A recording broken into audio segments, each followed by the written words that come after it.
I'm Stephen Ben Danoon, and you are watching Israeli News Live. From the former Soviet Union and the reemergence of such a country and the threat thereof, to Israel's politics possibly being tampered with. The world is certainly in a turmoil everywhere we look. Shalom, an interesting way that the new year, the Gregorian New Year, is starting off already. On Slovakian television, Channel 3, it probably is actually reporting that Vladimir Putin, the president of Russia, has been talking about bringing back in some of the former Soviet states and establishing the Soviet Union once again. There has been talk on news throughout the eastern countries in Europe of this very much possibility. And no wonder why there may be talk such as this, because the United States, through its own diplomatic channels and its own failing economy, has put so much pressure and sanctions against Russia that it's able to cripple Russia's economy as a result. Therefore, President Putin is being forced in his own hand on how to react. How to react, I guess, just slight of actually causing a war in response to. So therefore, there has been talks today on Slovakian television, Channel 3, that has, probably is the name of that have actually said that there has, on inside reports there, that the Soviet Union, Vladimir Putin, has been threatening to take back over certain countries and reestablish the former Soviet Union. Very serious news indeed.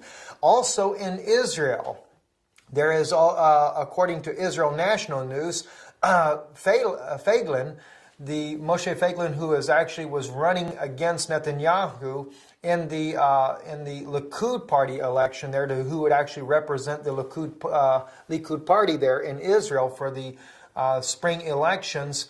One of his own one of his own aides says that the election was rigged. There was a block done by the prime minister on having observers there while the votes were counted. It was something that supposedly was done in the middle of the night. And Moshe Feiglin, very disappointed in the results. He actually says on his Facebook page, "I embrace you all. I promise you that despite the dark shadow on the proper procedure of these elections and whatever the final results, we will not stop fighting for our principles and continue our loyal service to the nation of Israel," he added. Now, it's kind of interesting because we see the Vatican's hand in the background on all of these things that are going on.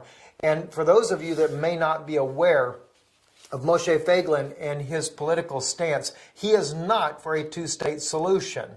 One of the things in an interview that he had not too long ago on the Steve Malzberg show in the United States, that's on Newsmax. For those of you that do not follow, Newsmax is very much strong supporter of Israel.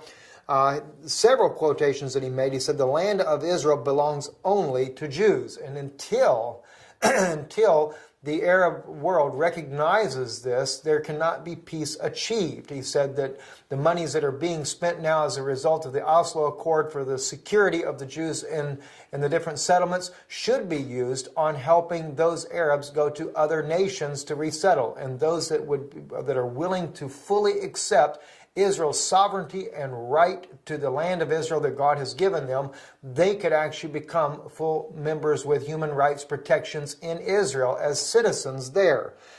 He also challenged on Steve Malzberg's show there that the Palestinian, so-called Palestinian state never existed. He said, "Show me a coin, show me a poet from the 1800s where there was a Palestinian state." He said Israel has fought the Egyptians, they fought other nations, but there was never a Palestinian state, which is very much true.